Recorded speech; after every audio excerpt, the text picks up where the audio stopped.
Okay, let me like set this up in a way that's not crazy looking. Well, Heather, thank you so much for joining us at infamoushorrors.com today. So, why don't you go ahead and introduce yourself to people that may not know what you do? Because you do a lot. You do music, you do FX work as well. Yeah. Well, I'm Heather Filippo, formerly known as Crow Jane in the music world. And I so very tired right now because it's release week for my solo album that just got released yesterday, the 15th. And I've been making all the artwork for that. Like, I've done 3 music videos. I made all the props and did all the makeup because I do makeup effects. And when you know makeup effects, and I've worked in shops, like makeup effect shops for a long time, you just learn how to work with different materials and learn how to fabricate. So sometimes stuff like props can also fall in the line of things that I know how to make, like with molding or latex or whatever the materials are. So I made all of those, and even photo editing. I've been doing a lot of photo shoots, doing different makeup styles and stuff, and I learned Photoshop. So all the photos that I'm having taken, I usually run them through Photoshop and set everything up for all these articles and reviews, which the record label has been really awesome with. It's like a review and an article like a few times at least a week. And Yeah. today a music video that I did called The Pharmacy is being released, and that one is horror. I really wanted to do something that was in the realm of horror and very witchy demons. So I'm excited about that. And I feel like along with effects, I mean, I was always a painter. So, Right. and drew. So since high school, I've been a painter. And when I was graduating high school, I was thinking like what to do with my life. And I would paint creatures and stuff, and I love horror movies, right? And I was like watching something not even that cool, like CSI or some shit with my dad. And I remember maybe, I don't know, my dad was a big Predator person. Maybe it was an Arnold movie. But I just remember the moment when I was watching something and seeing the effects and realized, oh, that's cool. I paint creatures and weird, surreal looking things anyway. I bet I could just paint on faces and people. Maybe I could be a makeup artist and makeup effects artist. And ever since then, that's what I geared myself towards. And then music has always been there. And along with that, and I went to school, I went to cinema makeup school after I graduated high school. And along with effects, you know, sculpting the prosthetics or different maquettes. So yeah, I do a lot. It's a whole range of different art forms, and I love it. Keeps me busy, especially now. So, as an FX makeup person, what do you think is best working on, like practical effects or CGI? Maybe not the best, but which ones do you appreciate more working on something that has practical effects versus CGI? How do you feel on the whole practical versus CGI kind of thing? I mean, I'm an effects person, so I love practical effects. You know that some of my favorite movies have practical effects, and even if like the acting isn't that great, for instance, if it has amazing practical effects in it, I'm sold.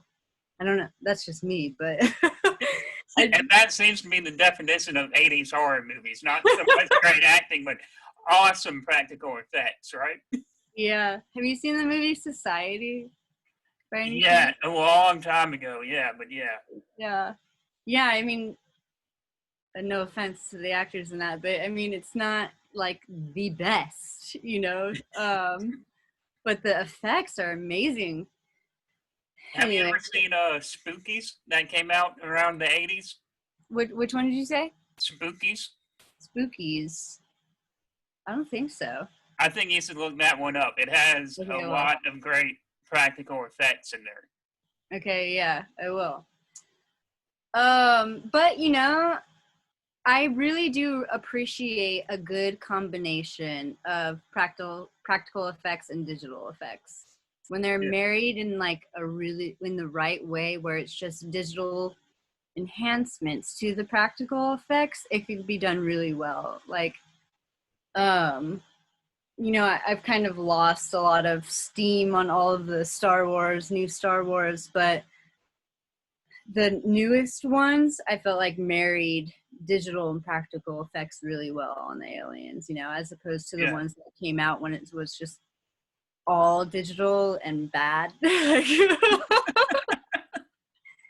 Yeah. Right. So it could be done really in a really cool way, but there's just nothing like the original Jurassic Parks, where this movie's created and then you get to see all of the behind the scenes stuff and you just see these massive dinosaur sculptures in Stan Winston shops and like 3 dudes with the little sculpting tool just doing every wrinkle, Right. It's amazing. And that's the second time Jurassic Park has been brought up on Infamous Horrors in interviews, like in the past 7 days, I think. The director of the new movie Alone, which is opening up in drive-ins this weekend, said that was a huge impact on him when he wanted to become a filmmaker. And it always goes back to that one scene of like the water just shaking on the table that just seemed to have a huge impact. Yeah. I mean, it's a classic. Somebody told me, I forget who, about how after that movie came out, like the amount of people that wanted to be an archaeologist went way up, and that's why there's like so many of them now. Yeah, because when I worked in a kitchen, me and one of my coworkers were talking about that, and he said after he saw that he wanted to be an archaeologist for the longest time, but then he realized he just loved Jurassic Park, and that was it. Yeah, it's like just way more paperwork than anyone really wants to do. Yeah. So when you got into the music business, what drove you to do multiple things like FX and music at the same time? Because that's got to be challenging to juggle like that. Yeah, it is. And, depending on what's going on, I spend more time doing one than the other. It's just the way that it goes. If I'm on a show for a month, I'm not doing anything with my bands. I might be like playing music in my room or something, but I don't know. I've done music. I played music my whole life. And when I was younger and still, I'm going to close this one.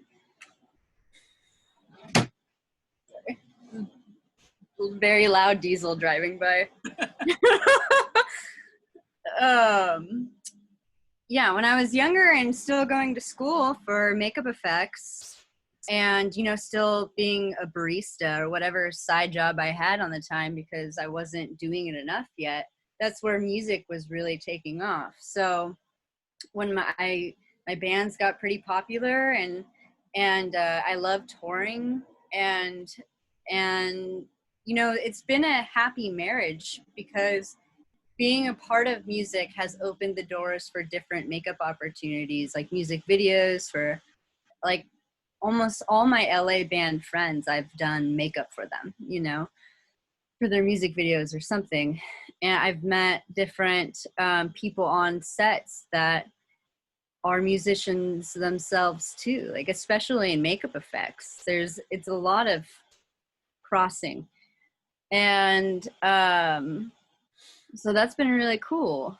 But when I got into the makeup union a couple years ago, I decided like, okay, I'm going to focus primarily on my makeup career now, and music is amazing and it feeds my soul in a specific way, but so does creating a creature or doing effects or something, it's all very fulfilling.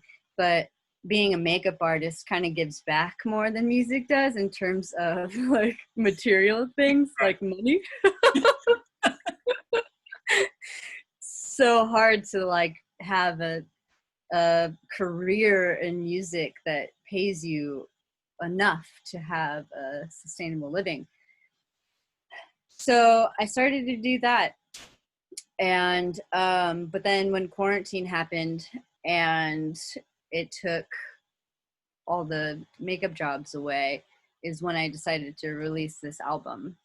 So I now have, I'm grateful because I have something else to focus on when, because you're basically a freelancer anyway, being a makeup artist, you know? So when there's downtime, I have something else to focus on, which is really great because I know I have some makeup artist friends that don't have that. And when they're not working, they're losing their mind. So Yeah. So what were some of the coolest or funnest projects you've worked on with your makeup and FX projects that you've been a part of? well, most recently, I'll leave the big heavy hitter names for in a second, but most recently I did a horror film in the Arctic for a month. I was 3 hours away from the North Pole. Yeah. And it was such a So cool... did you see Santa Claus down there or no? I saw a like statue formation of Santa Claus. But I saw a lot of dogs pulling sleds. So that's a real thing. They really do the sleds there. And Arctic foxes. But that was such an amazing experience. And that film is still in post-production, so it's not released yet. It's called Civil Twilight. And, you know, a lot of makeup artists I know would not into the idea of doing that. But I'm such a travel person. Like, how many times am I gonna, I would have never chosen to go there if someone was like, pick a vacation, you know? Right. And how many, like, it's such a rare opportunity. I couldn't pass it up. And I'm so glad I didn't. I got to see the Northern Lights up there on the last day of shooting. It was magical. I cried. It was so cool. And I got so connected to the people there. But outside of that, when I got back from that film, I got into the makeup union. And since being in the makeup union, James McKinnon, he's a rock star makeup department head. He has done numerous films and TV shows, and he was generous enough to give me the opportunity to work on the new Star Trek Picard, which shot in LA. Usually this newest Star Trek series shoot up in Canada.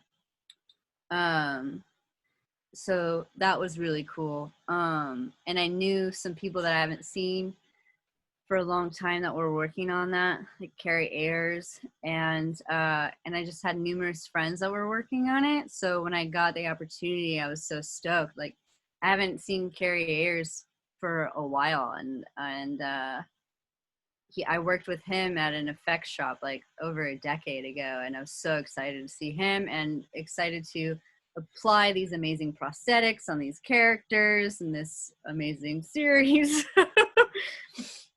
Of course. And outside of that, I also got to work on Hollywood, which is the new Ryan Murphy show, which was a period. I've been meaning to check that out. It's been on my watch list for a while. It's really good.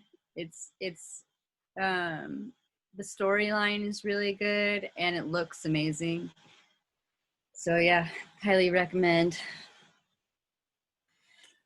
And with your music, you talked about you shooting a horror video. What were some of the influences that you had, like before you got into music, or when you were growing into a musician? What were some of the influences that you had, whether it be like horror-based artists or just any kind of band that kind of influenced the way that you made music? Well, there's this band called The Residents, which is a really surreal band from San Francisco. and they're a pretty heavy influence on me. I know of them from my brother. I have 2 older siblings, and I learned a lot from them. So, and they they dress up in like suits and would wear giant eyeball heads with top hats, like, and they always look like characters, and they put on a really cool live performance, and their music is just bizarre. And anything that's in the realm of weird or surreal is just up my alley. I love stuff like that. So they were a big influence, and they also had, just their own creative, artistic style, and it all ties into makeup and art and all of it. They were a big influence, along with this band called Tuxedo Moon, which are kind of in the same vein, but a little bit more, I guess, listenable. And they didn't wear eyeball heads. But, and then along with that, I was a punk kid. So all of that stuff, there's, the Dead Kennedys, and I also really liked the Doors and Brian Eno, and I was a big Tim Burton fan. So then Danny Elfman came into the picture, so, and Brian Eno does a lot of amazing music scores too. And all the music in films and TV shows I really enjoy also. Like, I would love to get a job doing music for a show or a movie, or have one of my songs in them, so it's all tied in, really, it is. And as far as like some makeup influences and movie influences go, like my dad was always an action movie guy. Arnold was always on, so Predator's in there, and The Thing, and Rosemary's Baby, and I mean The Twilight Zone, and I mean there's so many. I could probably go on and on about it, but yeah, we can go on for The Twilight Zone in a whole hour if we had the time. Yeah, David Lynch, all of that. Oh man, that reminds me. Have you ever seen the 1980s film Possession as well with Sam Neill? Possession. That sounds familiar, but I'm not, like, the imagery isn't coming to my mind. Oh, and that one I feel like would blow you away too. Okay, yeah, I'll look it up. I mean, I love this. This is one of my favorite things. And going like deeper and deeper into things that are less and less known is so fun. Yeah. Yeah. Because Possession is one of those rare movies now. I think I spent like $40 on the Blu-ray limited edition. Okay, cool. And there was like only 7 copies left on Amazon, so I'm like, might as well just get it. I can't find it online or anywhere else. Interesting. Yeah, I'm intrigued. Do you ever go to Monsterpalooza or any of the like horror fests and pick up on some films? I actually have not been to any conventions, no. Mm-hmm. But once this whole thing is over, I'm looking forward to going to some. Yeah, although last time I was at Monsterpalooza, it was a lot smaller than it usually is, and I don't remember seeing a lot of film booths, but they used to have them. I've picked up some really rare Korean horror movies from Monsterpalooza before, and they're weird, like gore porn. Oh, yeah. Alamo Drafthouse is doing like Alamo on demand or like Alamo at home. They have some really out there movies on their streaming library as well that you would really appreciate. Okay, cool. Do you have Shudder? Yeah. Yeah. Nice. I think the Civil Twilight movie that I was on is probably going to be on Shudder, because the director knows a guy from Shudder or something. So if you see it, be on the lookout. Oh yeah, I'll definitely be on the lookout for that. Yeah. Awesome. Well, Heather, thank you so much for joining us today at Infamous Horrors. It's been really fun talking to you. I am stoked to do this. It's different than a lot of the like other people that have interviewed me. So it's in a cool realm. I'm happy you wanted to do this. Well, hope you have a good afternoon, Heather. You too. Bye-bye. Bye.